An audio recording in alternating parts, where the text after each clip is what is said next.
Hello dear students, welcome to the world Chemistan. ये हमारा solution chapter का 6th video lecture है।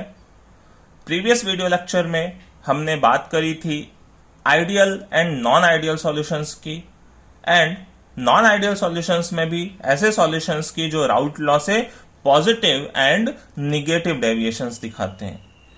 उसी कॉन्टेक्स्ट में देखिए हम नेक्स्ट एक टॉपिक को और लेकर आए हैं इस लेक्चर में। इसमें हम पढ़ेंगे एजियोट्रॉपिक मिक्सचर्स के बारे में। देखिए इनको 3 नामों से जानते हैं हम। इनको एजियोट्रॉप्स भी बोलते हैं सिंगल वर्ड में, या ये एजियोट्रॉपिक मिक्सचर्स भी बोले जाते हैं, या इनको देखिए एक और नाम से हम जानते हैं, इनको बोलते हैं कांस्टेंट बॉइलिंग मिक्सचर। तो चलिए आज समझते हैं इस लेक्चर में एजियोट्रॉपिक मिक्सचर्स क्या होते हैं।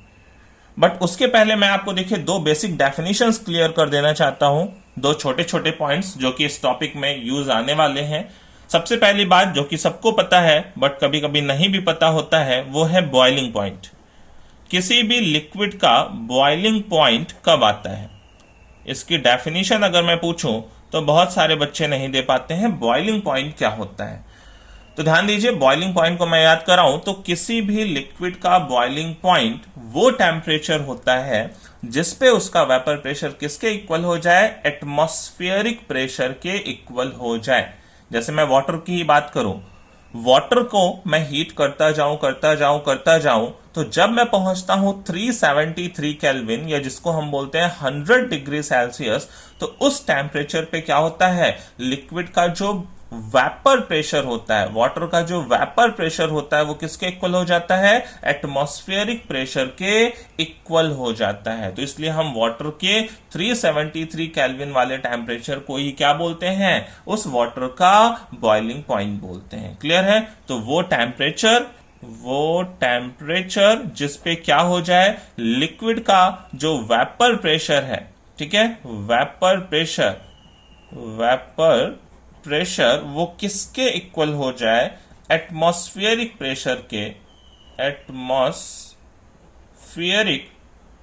प्रेशर के इक्वल हो जाए, उस टेम्परेचर को ही हम क्या बोलते हैं, उस टेम्परेचर को ही हम लिक्विड का बॉइलिंग पॉइंट बोलते हैं। याद आया आपको? वेपर प्रेशर किसके इक्वल हो जाना चाहिए, एटमॉस्फेरिक प्रेशर के इक्वल हो जाना चाहिए, तभी लिक्विड क्या करेगा, बॉइल करेगा। क्लियर? चलिए एक और टर्म याद करते हैं हम, 10th 11th से पढ़ते आ रहे हैं, फ्रैक्शनल डिस्टिलेशन। इसकी भी जरूरत पड़ेगी इस टॉपिक में। फ्रैक्शनल डिस्टिलेशन क्या होता था, डिस्टिलेशन अगर आपको याद हो तो ये सेपरेशन की टेक्निक्स में आता था। फ्रैक्शनल डिस्टिलेशन हमें किन्हीं भी 2 लिक्विड्स को सेपरेट करना है। लाइक हमारे पास एक सॉल्यूशन है, एक मिक्सचर है जिसमें 2 कंपोनेंट्स प्रेजेंट है, ए और बी, और उसे हमें सेपरेट करना है। तो फ्रैक्शनल डिस्टिलेशन का यूज वहां पे करते थे सेपरेशन की टेक्निक्स में, जहां पे क्या होता था, दोनों कंपोनेंट्स के बॉइलिंग पॉइंट डिफरेंट होते थे। लाइक हमारे पास एक सॉल्यूशन है जिसके अंदर क्या प्रेजेंट है, कंपोनेंट ए भी प्रेजेंट है प्लस कंपोनेंट बी भी प्रेजेंट है। ठीक है, तो इस सॉल्यूशन को मैं क्या करता था, हीट करता था। ठीक है, अच्छा, डिस्टिलेशन के लिए होना क्या चाहिए था, हमारे पास दोनों का बॉइलिंग पॉइंट अलग अलग होना चाहिए था। लाइक सपोज करिए ए का बॉइलिंग पॉइंट कितना था, 340 केल्विन था, बी का बॉइलिंग पॉइंट कितना था, 370 केल्विन था। तो अगर मैं हीट करता हुआ जाऊंगा, ठीक है, 100, 200, 300, 330, 340 तक जाऊंगा, तो किसका वेपर बनना स्टार्ट हो जाएगा, ए का वेपर ज्यादातर बनना स्टार्ट हो जाएगा। ठीक है, ऐसा नहीं है कि बी भी नहीं जाएगा। ठीक है, इवेपोरेशन तो भाई सरफेस फिनोमिना होता है, तो इवेपोरेशन तो बॉइलिंग पॉइंट के नीचे भी स्टार्ट हो जाता है, बट ज्यादा किसका पोर्शन जाएगा, ज्यादा पोर्शन जाएगा ए का। क्लियर? क्योंकि 340 तक पहुंचने पे उसका तो बॉइलिंग पॉइंट ही अटेन हो गया। बात को समझ रहे हैं? तो 340 पे ऐसा नहीं है कि बी के कुछ वेपर्स नहीं बनेंगे, बी के भी कुछ ना कुछ वेपर्स बनेंगे, भले उसका बॉइलिंग पॉइंट अटेन नहीं हुआ हो। जैसे वाटर की अगर बात करें तो जरूरी नहीं है कि 100 डिग्री सेल्सियस पे ही वाटर वेपराइज होता है। ठीक है, रोड पे पड़ा हुआ पानी भी क्या होता है, सनलाइट के प्रेजेंस में 30, 40, 50 डिग्री सेल्सियस पे भी वेपराइज हो जाता है। बात समझ रहे हैं? क्योंकि जो सरफेस मॉलिक्यूल्स हैं उनकी एनर्जी कम होती है। बट जिसका बॉइलिंग पॉइंट अटेन हो चुका है उसमें क्या होगा, उसके वेपर फॉर्मेशन का जो रेट हो जाएगा वो ज्यादा हो जाएगा। बात को समझ रहे हैं? तो अगर मैं इसको सपोज करिए डिस्टिलेट करता हूं, ये हमारा ए और बी का एक मिक्सचर है, लिक्विड मिक्सचर है, और मैं इसको डिस्टिलेट करता हूं, तो अब इससे जो वेपर फॉर्म होगा, ठीक है, ये वेपराइज होगा, फिर उस वेपर को क्या करेंगे, फिर कंडेंस करेंगे, तो फिर आगे एक सॉल्यूशन मिलेगा हमें। वो सॉल्यूशन किस में रिच होगा, वो ए के रिस्पेक्ट में क्या होगा, रिच होगा। बात समझ पा रहे हैं? वहां पे भी ए प्लस बी दोनों प्रेजेंट होंगे अब, बट बी का अमाउंट अब धीरे धीरे कम होता जाएगा। क्लियर है? ए का अमाउंट अब ज्यादा होता जाएगा। ठीक है, यहाँ पे मोल फ्रैक्शंस जो होने लगेंगे, ए के जो मोल फ्रैक्शंस होने लगेंगे वो ज्यादा होने लगेंगे as compared to previous solution. बात को समझ रहे हैं? फिर इसके बाद क्या होता था, हम एक बार और अगर सपोज करिए और अच्छा परसेंटेज चाहिए, मान लीजिए सपोज करिए यहाँ पे जो फ्रैक्शंस थे, यहाँ पे अगर ए का परसेंटेज कितना था, सपोज करिए ए 40% था, ठीक है, बी 60% था, ऐसा कुछ रेशियो एज्यूम कर लेते हैं। ठीक है, कि ए का जो पोर्शन था वो 40% था, बी का 60% था। तो जब मैंने इसका डिस्टिलेशन किया है, ठीक है, या फ्रैक्शनल डिस्टिलेशन किया है, तो क्या होता है, यहाँ पे हमारे पास जो ए कंपोनेंट होता है उसका परसेंटेज बढ़ जाएगा। अच्छा, फ्रैक्शनल डिस्टिलेशन बहुत ही प्रिसाइज होता था। डिस्टिलेशन चलिए ज्यादा टेम्परेचर वाले लिक्विड्स को भी सेपरेट करने के लिए यूज में आता था। फ्रैक्शनल डिस्टिलेशन का यूज हम वहां पे करते थे जहां टेम्परेचर में बहुत ही कम डिफरेंस होता था, इवन इससे भी कम डिफरेंस, 5 केल्विन 10 केल्विन का अगर डिफरेंस होता था तो हम वहां पे क्या यूज करते थे, फ्रैक्शनल डिस्टिलेशन यूज करते थे। ठीक है, तो मैं आपको समझा रहा था कि यहाँ पे ए रिचर हो जाएगा, ए रिचर हो जाएगा तो मतलब क्या, लाइक अब इसका परसेंटेज बढ़ने लगेगा, लाइक अब ये 60% हो गया। ठीक है, ये बी कंपोनेंट कैसा आ गया, 40% पे आ गया। एक बार और फ्रैक्शनल डिस्टिलेशन करते हैं, ऐसे कभी कभी रिपीटेडली भी करते जाते हैं जब हमें परसेंटेज बढ़ाना होता है। ठीक है, तो एक बार और मैंने इसको डिस्टिलेट किया, तो एक बार और फ्रैक्शनल डिस्टिलेशन करने पे क्या हो गया, हमारे पास फिर से जो अब यहाँ पे मिलेगा लिक्विड मिक्सचर ए प्लस बी का, उसमें वापस बी का परसेंटेज कुछ बढ़ जाएगा। लाइक सपोज करिए ये 80% हो गया, ये 20% पे आ गया। बात को समझ पा रहे हैं? ठीक है, तो अगर किन्हीं भी दो लिक्विड्स के बीच में बॉइलिंग पॉइंट का डिफरेंस होता था, अगर ज्यादा डिफरेंस होता था तो हम नॉर्मल डिस्टिलेशन करते थे, कम डिफरेंस होता था तो फ्रैक्शनल डिस्टिलेशन करते थे। याद है आपको? ठीक है, तो यहां पे देखिए जैसे जैसे हम डिस्टिलेशन करते जाते हैं तो क्या होता जाता है, जो ज्यादा वोलेटाइल कंपोनेंट है एट दैट टेम्परेचर वो क्या हो जाता है, वो रिचर होता जाता था।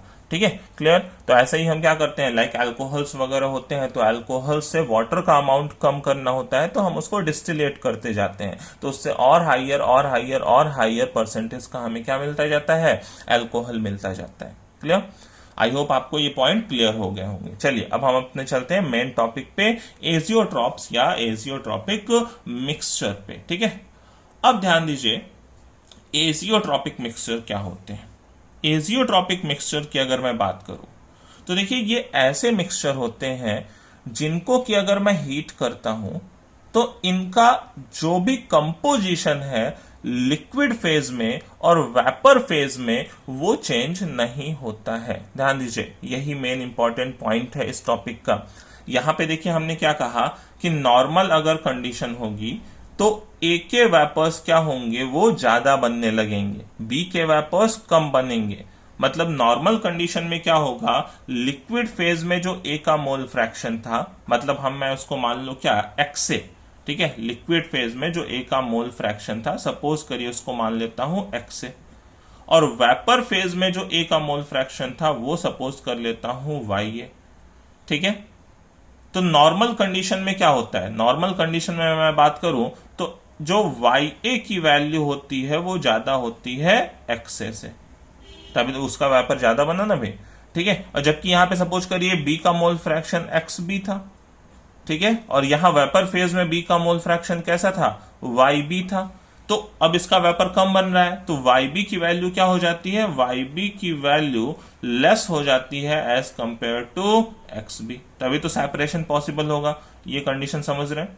ठीक है, तो ये नॉर्मल कंडीशन है जिसमें क्या होता है, कंपोजिशन में चेंज आता रहता है। मतलब लिक्विड फेज में यहां पे जो कंपोजिशन प्रेजेंट है, वेपर फेज में वो कंपोजिशन नहीं जाता है। ठीक है, यहां पे एक्स से एक्स बी की वैल्यू वाई ए वाई बी से अलग रही होगी। ठीक है, या बोलो तो वाई ए क्या रहा होगा, एक्स ए से ज्यादा रहा होगा, क्योंकि यहां देखिए परसेंटेज बढ़ता जा रहा है। ठीक है, एक्स ए का परसेंटेज बढ़ता जा रहा है, ठीक है, लिक्विड फेज में।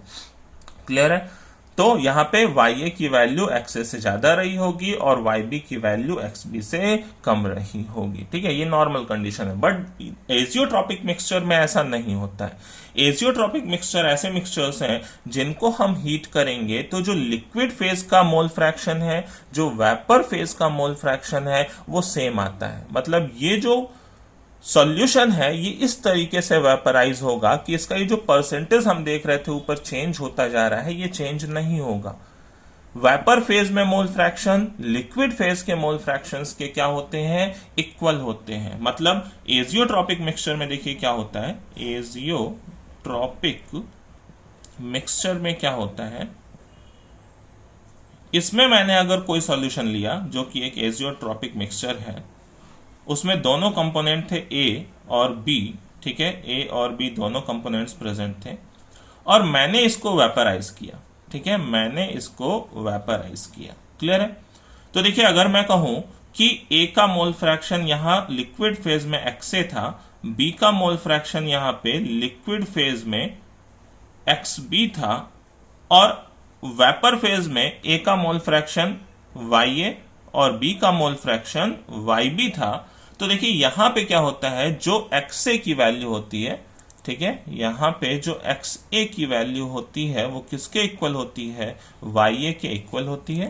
एंड जो XB की वैल्यू होती है वो भी किसके इक्वल होती है, YB के इक्वल होती है।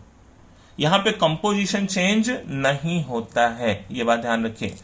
नॉर्मल कंडीशन में क्या है, कंपोजिशन बदल जाता है, लेकिन अगर एजियोट्रॉपिक मिक्सचर है, ठीक है, अगर एजियोट्रॉपिक मिक्सचर है तो जो लिक्विड फेज में मोल फ्रैक्शन होगा, जो वेपर फेज में मोल फ्रैक्शन होगा, वो क्या आएंगे, सेम आएंगे। मतलब ये विदाउट चेंज इन कंपोजिशन क्या हो जाएगा, वेपर फेज में कन्वर्ट हो जाएगा, ठीक है। तो मतलब अब वापस से सपोज करिए इस वेपर को आपने क्या किया, इस वेपर को आपने लिक्विफाई किया, तो वापस से जो A और B का हमें सॉल्यूशन मिलेगा, मिक्सचर मिलेगा, वो सेम एज प्रीवियस वन होगा। मतलब यहां पे कोई परसेंटेज में चेंज नहीं आया होगा। लाइक अगर पहले 60-40 है तो बाद में भी क्या रहेगा, 60-40 रहेगा। बात को समझ पा रहे हैं? जैसे A यहां पे सपोज करिए 60% प्रेजेंट था, B 40% प्रेजेंट था, तो वापस से A और B यहाँ पे क्या होंगे, 60-40 ही होंगे, ठीक है। इस तरीके से बार बार कंपोजिशन चेंज नहीं होता है, जैसा कि ऊपर चेंज हो रहा था। जैसा यहाँ पे अगर 80-20 रहा होगा तो यहाँ भी कैसा रहेगा, 80-20 ही रहेगा। बात को समझ पा रहे हैं?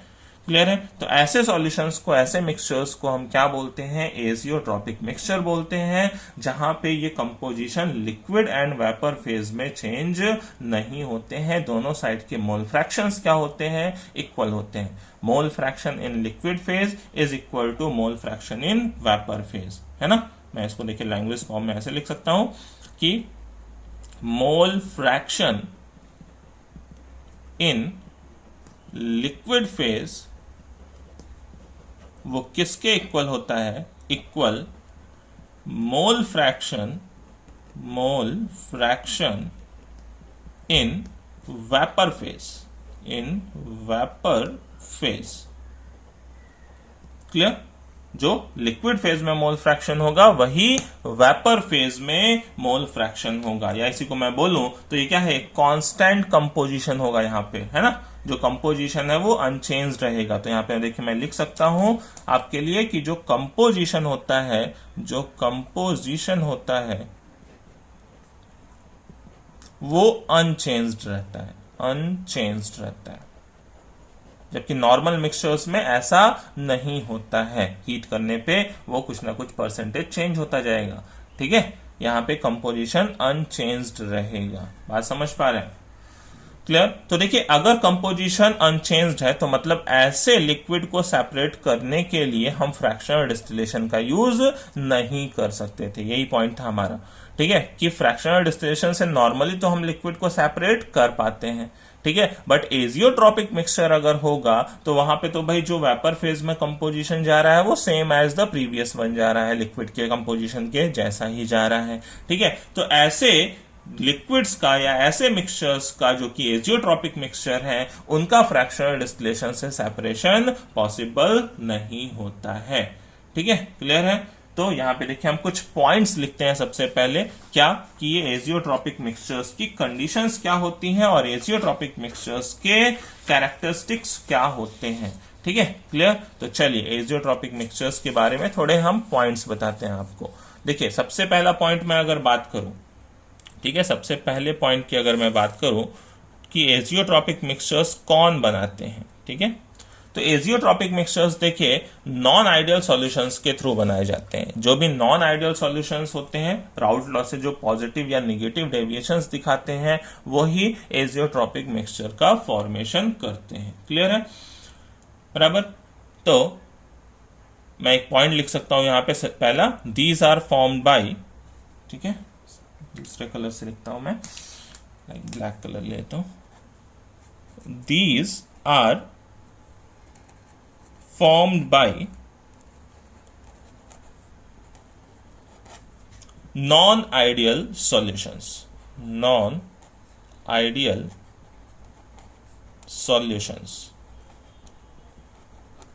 ठीक है, ऐसे सॉल्यूशंस जो नॉन आइडियल सॉल्यूशंस होते हैं वो एजियोट्रॉपिक मिक्सचर बनाते हैं। ठीक है, अब नॉन आइडियल में भी देखिए दो तरह के नॉन आइडियल सॉल्यूशंस हमने पढ़े हैं।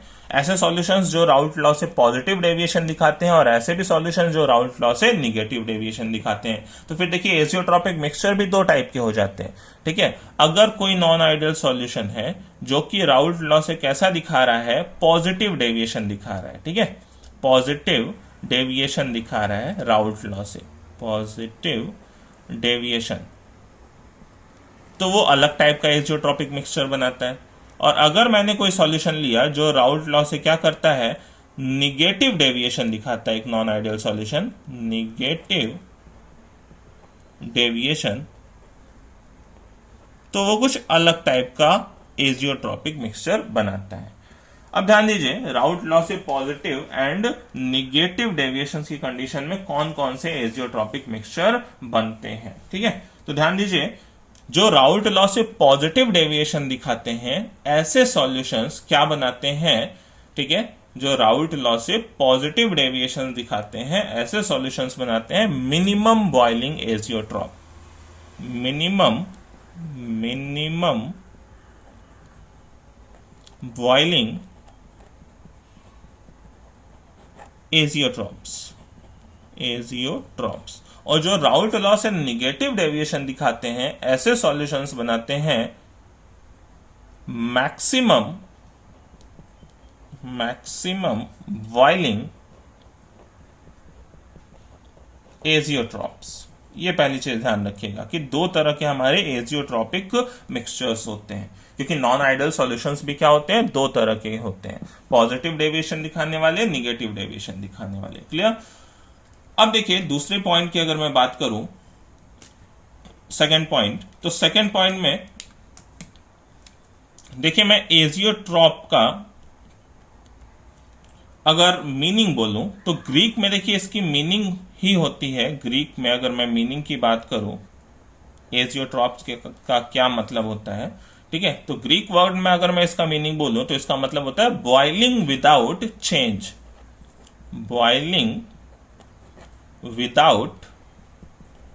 विदाउट चेंज, जहां पे मतलब बॉइल करने पे चेंज ना आए। चेंज मतलब किस रिस्पेक्ट में, कंपोजिशन के रिस्पेक्ट में। जैसे मैंने कहा कि जो लिक्विड फेज में मोल फ्रैक्शन होगा x से, वो किसके इक्वल होगा, A के वेपर फेज में मोल फ्रैक्शन YA के।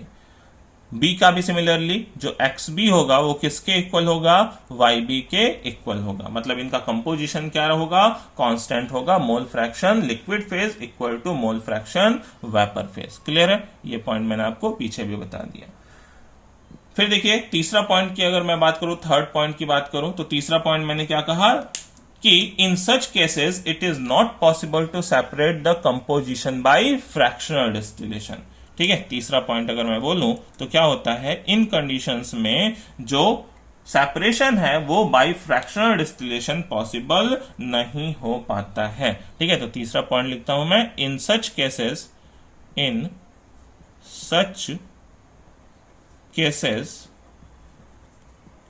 ठीक है, इट इज नॉट पॉसिबल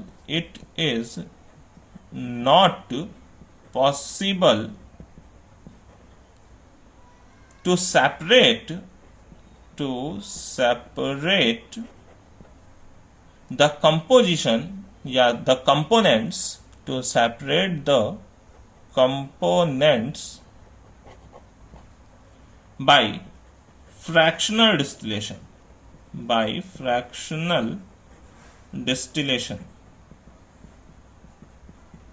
ठीक है। फ्रैक्शनल डिस्टिलेशन से ऐसे लिक्विड मिक्सचर्स को हम सेपरेट नहीं कर सकते। क्लियर, बात समझ रहे हैं? तो देखिए नेक्स्ट पॉइंट, अब हम अगर डेफिनेशन की बात कर लें, एक प्रॉपर डेफिनेशन क्या होगी एजियोट्रॉपिक मिक्सचर की, तो मैं आपके लिए एक प्रॉपर डेफिनेशन देखिए यहां पे लिख देता हूं, ठीक है, कि एजियोट्रॉपिक मिक्सचर्स किनको बोलते हैं। तो देखिए हम ऐसा लिख सकते हैं, the solutions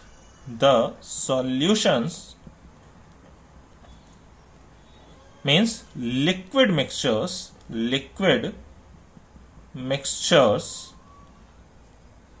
which boil at constant temperature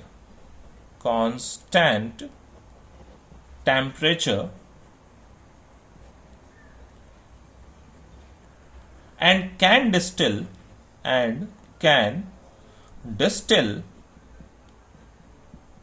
unchanged, है ना, कोई चेंज नहीं आता, अनचेंज्ड, उनका डिस्टिलेशन करेंगे तो कोई चेंज नहीं आता, and can distil unchanged in composition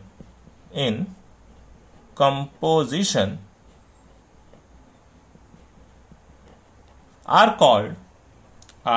called azeotropes और azeotropic mixtures, are called azeotropes और एजियोट्रॉपिक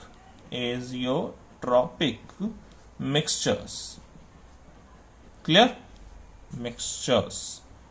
तो ये एक प्रॉपर डेफिनेशन हो गई आपकी एजियोट्रॉपिक मिक्सचर्स की, ऐसे सॉल्यूशंस जो कि बॉयल होते हैं, ठीक है, ये एल है, जो बॉयल होते हैं एट कांस्टेंट टेम्परेचर, ठीक है, और उनको हम फ्रैक्शनल डिस्टिलेशन से सेपरेट नहीं कर सकते, या हम ऐसा बोल सकते हैं can distil unchanged in composition, है ना, जिनका कंपोजिशन डिस्टिलेशन करने पे बदलता नहीं है, उनको हम क्या बोलते हैं, आर कॉल्ड एजियोट्रॉप्स और एजियोट्रॉपिक मिक्सचर। ठीक है, तो चलिए अब हम बात करते हैं इनके टाइप्स की, कि मिनिमम बॉइलिंग एजियोट्रॉप क्या होता है और मैक्सिमम बॉइलिंग एजियोट्रॉप क्या होता है on the basis of deviations from routes law.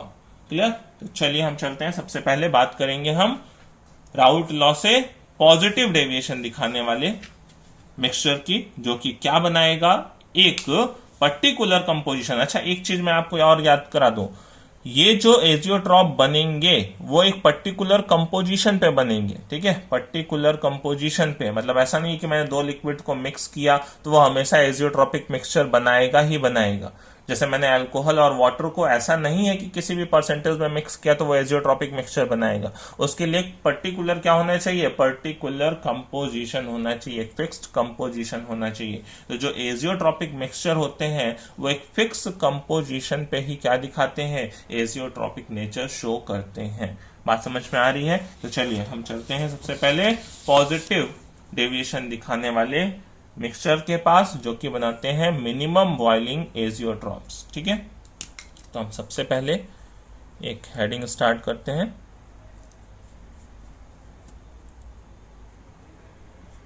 ठीक है, मिनिमम बॉइलिंग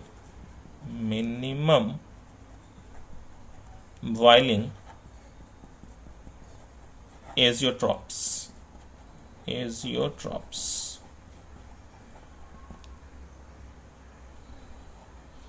ठीक है, अब देखिए मैं इनमें बात करूं मिनिमम बॉइलिंग एजियोट्रॉप, मैंने कहा ये राउट लॉ से पॉजिटिव डेविएशन दिखाते हैं सबसे पहले, तो है ना, these are formed by the mixtures which shows positive deviation from Raoult law. ठीक है, तो मैं देखिए सबसे पहले एक मिनिमम बॉइलिंग एजियोट्रॉप की भी आपके लिए डेफिनेशन लिख देता हूं। The solutions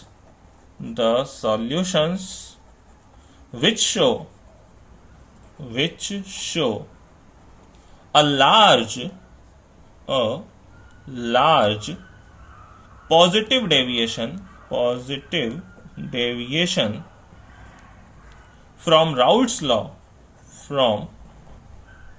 Raoult's law. Raoult's law form minimum boiling azeotrope. Minimum boiling azeotropes, बात समझ गए? ठीक है, एट अ स्पेसिफिक कंपोजिशन, ये चीज जरूर ध्यान रखिएगा। फॉर्म मिनिमम बॉइलिंग एजियोट्रॉप्स वो भी किस पे? At a specific composition, specific composition. ठीक है, कंपोजिशन, मैं बार बार इस टर्म पे हिट कर रहा हूं, है ना। मतलब ऐसा नहीं कि भाई किसी भी कंपोजिशन पे एजियोट्रॉपिक मिक्सचर या एजियोट्रॉपिक नेचर शो होने लगेगा। ठीक है, एक स्पेसिफिक कंपोजिशन पे ही। ठीक है, और अगर मिनिमम बॉइलिंग एजियोट्रॉप बनाना है तो राउल्ट लॉ से कैसा डेविएशन? पॉजिटिव डेविएशन दिखाना होना चाहिए।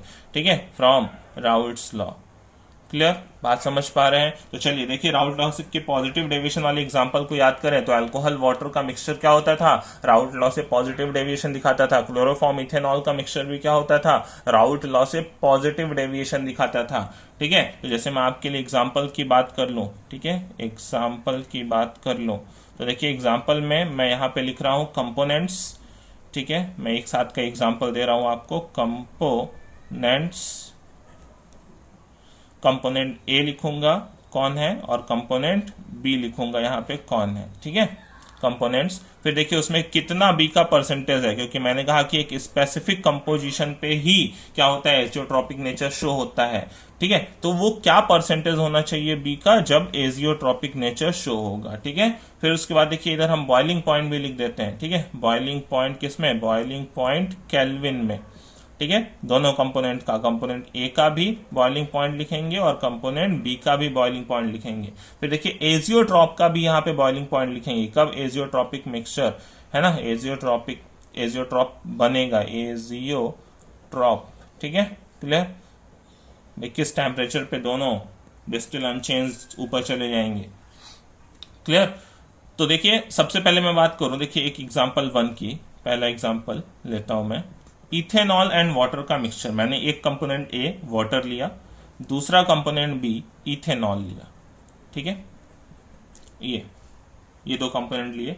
अब जैसे क्या होता है कि हम अगर शुगर का फर्मेंटेशन करें तो क्या होता है? वहां से इथेनॉल मिलता है। ठीक है, तो अगर शुगर के फर्मेंटेशन पे इथेनॉल मिल रहा है तो वो ज्यादातर रिच इन वाटर होता है, उसमें बहुत सारा पानी प्रेजेंट होता है। तो हम बार बार उसका क्या करते हैं? फ्रैक्शनल डिस्टिलेशन करते जाते हैं। तो उससे क्या होता है? जो इथेनॉल है, इथेनॉल का एक्चुअली में बॉइलिंग पॉइंट कम होता है। ठीक है, अगर मैं इथेनॉल के बॉइलिंग पॉइंट की बात करूं, पहले मैं बॉइलिंग पॉइंट लिख देता हूं आपके लिए, तो वो होता है 351.5, जबकि वाटर का जो बॉइलिंग पॉइंट है वो कितना है? 373 केल्विन। तो अब सोचिए कौन ज्यादा वेपराइज होगा? इथेनॉल ज्यादा वेपराइज होगा। तो मैं बार बार वो जो शुगर है उसके फर्मेंटेशन पे जो हमें मिक्सचर मिला है अल्कोहल वाटर का, उसको मैं बार बार डिस्टिलेट करूं तो किसका परसेंटेज बढ़ता जाएगा? इथेनॉल का परसेंटेज बढ़ता जाएगा, अगर पहले मैं नॉर्मल डिस्टिलेशन करता जा रहा हूं तो। ठीक है, अब देखिए क्या होता है, जब परसेंटेज बढ़ते बढ़ते बढ़ते बढ़ते ये जो बी कंपोनेंट इथेनॉल है इसका परसेंटेज जब पहुंचता है 95.6%, या आप अप्रोक्सीमेटली 95 भी बोल सकते हैं। मतलब एक स्पेसिफिक कंपोजिशन आता है कि 95% क्या हो जाता है? इथेनॉल हो जाता है, और 5% अराउंड वाटर हो जाता है। तो वो जो सॉल्यूशन होता है वो एक एजियोट्रॉपिक मिक्सचर का फॉर्मेशन कर देता है। मतलब अब इस परसेंटेज के आगे अब और ज्यादा परसेंटेज कंपोजिशन चेंज नहीं होता है। अब जब हम हीट करते हैं, फ्रैक्शनल डिस्टिलेशन करते हैं, तो जो कंपोजिशन है वो अनचेंज रहता है। मतलब अब इथेनॉल का परसेंटेज और ज्यादा इंक्रीज नहीं होता है। ठीक है, तो उस मेथड से हम केवल कहां तक का इथेनॉल गेन कर सकते हैं? 95.6% मैक्सिमम उसका कंसंट्रेशन हम गेन कर सकते हैं। क्लियर है? और देखिए ये जो एजियोट्रॉप बॉयल होता है वो कितने पे बॉयल होता है? ठीक है, मिलता है 351 पे। ठीक है, इन दोनों से लोअर मिनिमम बॉइलिंग एजियोट्रॉप में ये होता है। ठीक है, मिनिमम बॉइलिंग एजियोट्रॉप में क्या होता है? जो भी दोनों कंपोनेंट के बॉइलिंग पॉइंट हैं उससे लेसर पे ही क्या मिलेगा हमें? वो कंपोजिशन अनचेंज्ड ऊपर चला जाएगा। ठीक है, ऐसे में देखिए एक और एग्जांपल, दूसरे एग्जांपल की बात करूं, एग्जांपल 2, मैंने लिया कंपोनेंट ए क्लोरोफॉर्म CHCl3। ठीक है, दूसरा लिया इथेनॉल ही C2H5OH। इनके मैं परसेंटेज की बात करूं तो बी कंपोनेंट का परसेंटेज जब आता है 6.8% पे, ठीक है, तो ये देखिए एजियोट्रॉप मिक्सचर का फॉर्मेशन करता है। मैं सबके अलग अलग बॉइलिंग पॉइंट लिखूं। देखिए क्लोरोफॉर्म का होता है 334 केल्विन, इथेनॉल का होता है ऊपर ही लिखा हुआ है हमने 351.5, और ये देखिए जो एजियोट्रॉप बनता है वो बनता है 332, दोनों से ही कम। अब यहाँ पे देखिए कौन ज्यादा होता जा रहा होगा, यहाँ पे देखिए मैं बोलूं तो क्लोरोफॉर्म का देखिए बॉइलिंग पॉइंट कम है, तो पहले अगर मैं हीट कर रहा हूँ तो उस समय क्लोरोफॉर्म का परसेंटेज बढ़ता जा रहा होगा, इथेनॉल का घटता जा रहा होगा। तो देखिए जब घटते घटते यहाँ पे इथेनॉल कितने पे आ जाता है 6.8% पे, तो वो जो मिक्सचर होता है वो एजियोट्रॉप बना लेता है, और उस पे फिर हम अगर फर्दर उसका डिस्टिलेशन करते हैं तो वो अनचेंज्ड कंपोजिशन में ही ऊपर जाता है, कितने पे 332 केल्विन पे। ठीक है, बात समझ पा रहे हैं। तो ये हमारा ये एग्जांपल है जिसमें क्या होता है मिनिमम बॉइलिंग एजियोट्रॉप। इसमें ध्यान दीजिएगा एजियोट्रॉप उस टेम्परेचर पे बनते हैं, है ना, जो कि क्या दोनों से ही लोअर होता है मिनिमम बॉइलिंग एजियोट्रॉप के कम कंडीशन में। इसमें देखिए हम एक ग्राफ भी ड्रॉ करते हैं। ठीक है, ग्राफ क्या ड्रॉ करते हैं कि भाई मैं अगर बात करूं कि वेपर प्रेशर और मोल फ्रैक्शन की अगर बात करूं, ठीक है, तो इथेनॉल और वाटर का मोल फ्रैक्शन और वेपर प्रेशर वाला ग्राफ कुछ ऐसा आता था राउल्ट लॉ का, राउल्ट लॉ से पॉजिटिव डेविएशन वालों का। एक तो पहले राउल्ट लॉ का मैं बना दूं। राउल्ट लॉ पे क्या होता था, ऐसे स्ट्रेट लाइन आनी चाहिए भाई, स्ट्रेट लाइन। ठीक है, यहाँ पे क्या है हमारे पास, सपोज करिए मैंने लिया हुआ है एक्स इथेनॉल, ठीक है, एक्स इथेनॉल C2H5OH की वैल्यू 1, एक्स, ठीक है, एक्स वाटर की वैल्यू 0। उधर चलते जाएंगे तो एक्स C2H5OH की वैल्यू 0 और एक्स वाटर की वैल्यू 1, ये कर दिया। ठीक है, तो अगर ये राउल्ट लॉ से पॉजिटिव डेविएशन दिखाता था तो ग्राफ किस तरीके का आता था, कुछ इस तरीके का आता था राउल्ट लॉ से पॉजिटिव डेविएशन वाले का ग्राफ। ठीक है, ऐसा होता था। क्लियर? तो यहां पे देखिए अब हमने कहा कि एक पर्टिकुलर कंपोजिशन क्या मतलब 95.6% क्या हो, इथेनॉल हो। तो यहां तो 100% इथेनॉल, अब धीरे धीरे कम करते जाएंगे तो देखिए एक ऐसा पॉइंट आएगा जहां पे क्या होगा, इथेनॉल का जो परसेंटेज है वो कितना है 95.6।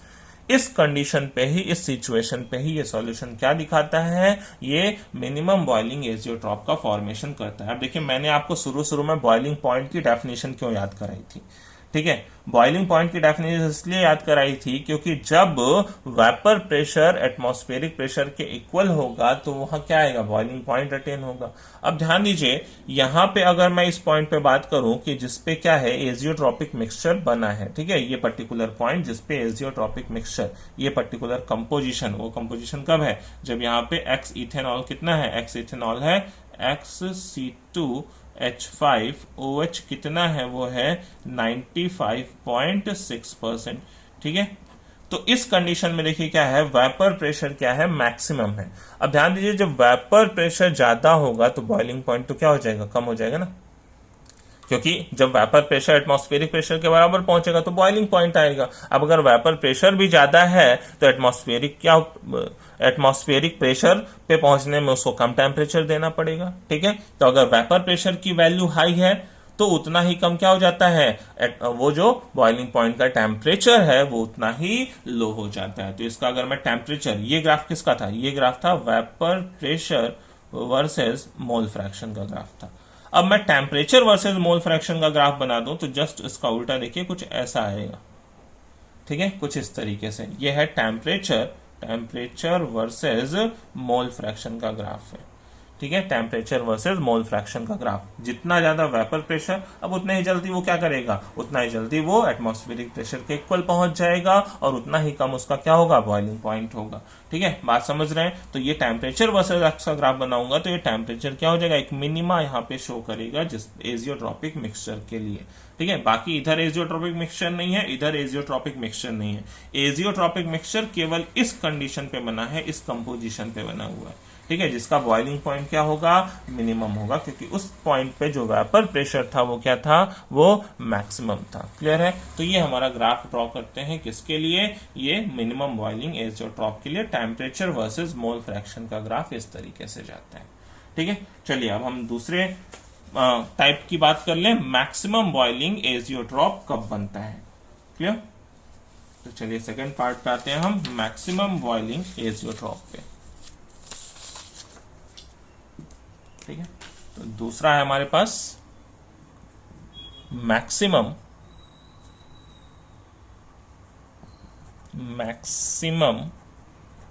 Boiling azeotrope. तो देखिए इसकी भी मैं एक पहले प्रॉपर डेफिनेशन लिख दूं। ये तो मैंने आपको बता ही दिया कि कौन शो करते हैं। ठीक है, तो मैंने कहा द सॉल्यूशंस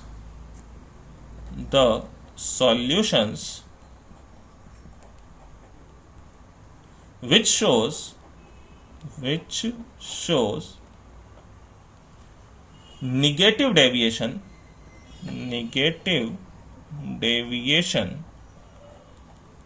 from Raoult's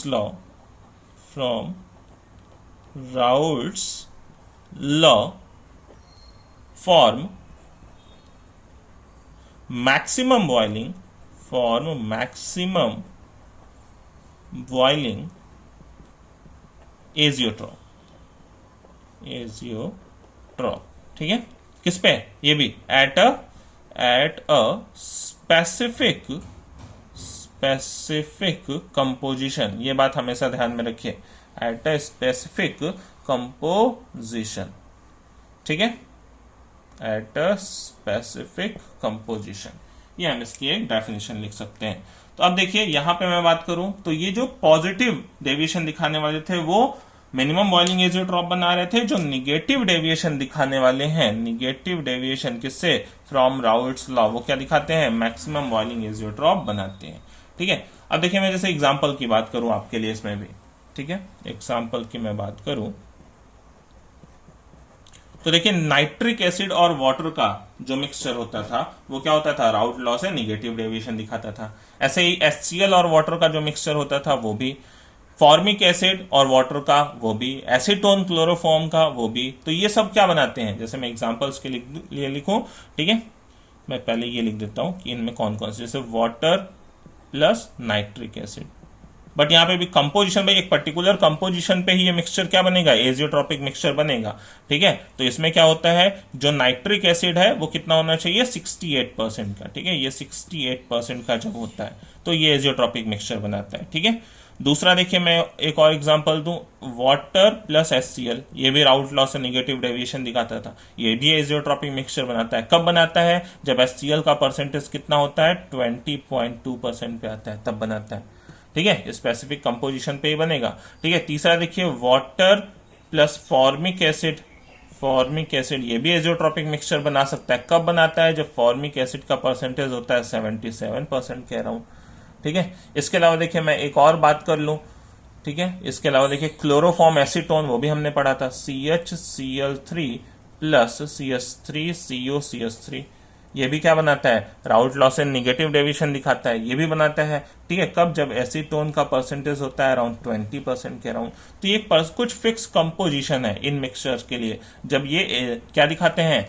ये एजियोट्रॉपिक नेचर दिखाते हैं। और क्या बनाते हैं? अगर राउल्ट लॉ से निगेटिव डेविएशन दिखाने वाले मिक्सचर्स हैं तो वो क्या दिखाएंगे? मैक्सिमम बॉइलिंग एजियोट्रॉप बनाएंगे। ठीक है, जैसे मैं इस एग्जांपल को इलैबोरेट कर देता हूं, फिर से मैं जैसे पहले लिखा था मैंने, इधर कंपोनेंट लिख देता हूं। ठीक है, कंपोनेंट्स, ठीक है, component A and component B, आगे फिर परसेंटेज ऑफ B लिख देता हूं आपके लिए। फिर देखिए बॉइलिंग पॉइंट में लिखता हूं केल्विन में, दोनों कंपोनेंट्स के लिए, कंपोनेंट A के लिए और कंपोनेंट B के लिए। ठीक है, फिर आगे एजियोट्रॉप कब बनाया हमारा? एजियोट्रॉप, तो उस एजियोट्रॉप का जो टेम्परेचर है वो कितना बनाया। ठीक है, तो यहाँ पे देखिए मैं अगर बात करूं कंपोनेंट A, मैंने एग्जांपल 1 में क्या लिया हुआ है? ठीक है, एग्जांपल 1 में मैंने H2O HNO3 लिया हुआ है। ठीक है, तो H2O और HNO3 की बात करूं तो ये देखिए बहुत ही इंपॉर्टेंट एग्जाम्पल्स हैं, ये आपको याद भी रखने होंगे, ठीक है। तो ये 68% पे, जो प्रीवियस में मैंने बताया वो भी आपको एग्जाम्पल याद रखने हैं, वाटर इथेनॉल का, वाटर नाइट्रिक एसिड, ये दो एग्जाम्पल्स तो आपको जरूर याद रखने हैं। वाटर इथेनॉल का मिक्सचर मिनिमम बॉइलिंग एजियोट्रॉप बनाता है, वाटर नाइट्रिक एसिड का मिक्सचर मैक्सिमम बॉइलिंग एजियोट्रॉप बनाता है। दोनों का परसेंटेज कंपोजिशन भी याद रखना है, वो 95 पे, ये 68% पे। परसेंट ऑफ बी कितना होना चाहिए, 68% पे, ठीक है, 68% पे बनाता है ये। अच्छा, वाटर का तो बॉइलिंग पॉइंट कितना है हमारे पास, 373 केल्विन है, ठीक है। नाइट्रिक एसिड का 359। अब हमने कहा है देखिए मैक्सिमम बॉइलिंग एजियोट्रॉप है, टेम्परेचर दोनों से कहीं ज्यादा ही आएगा, ठीक है, 393.5 केल्विन पे, ठीक है। ये हमारा एजियोट्रॉप यहाँ पे दिखता है,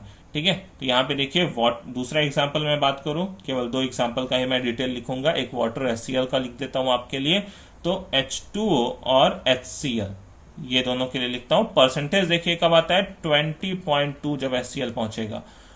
वाटर का तो 373 केल्विन ही है टेम्परेचर, HCl का 188 होता है, ठीक है। और जो यहाँ पे एजियोट्रॉप है वो 381.6 टेम्परेचर पे है, केल्विन पे। क्लियर है। तो ये हमारे पास कुछ एग्जाम्पल्स है जिनको आपको याद करना है। अब देखिए इसमें मैं ग्राफ बनाऊं तो जस्ट उल्टा उसका आएगा, ठीक है। इनमें मैं ग्राफ ड्रॉ करूं तो देखिए राउट लॉ से ये क्या निगेटिव डेविएशन दिखाने वाले हैं। तो ग्राफ देखिए हम कुछ ऐसा बनाते थे, ये वेपर प्रेशर का मोल फ्रैक्शन के साथ ग्राफ, ठीक है। तो ये नॉर्मल होना चाहिए, कौन सा, ये नॉर्मल होना चाहिए राउट लॉ का ग्राफ, ठीक है। नॉर्मल राउट लॉ का ग्राफ मतलब क्या, जब मैंने सपोज करिए यहाँ पे इस एक्सिस पे ये वेपर प्रेशर लिया और इस एक्सिस पे मोल फ्रैक्शन लिया, और मोल फ्रैक्शन में यहाँ पे x HNO3 कितना है, इधर सपोज करिए इक्वल टू 1 है, फिर नीचे x H2O कितना है, इक्वल टू 0 है। क्लियर। इधर मैंने लिया x HNO3 इक्वल टू 0 और x H2O की वैल्यू कितनी होगी फिर, इक्वल टू 1।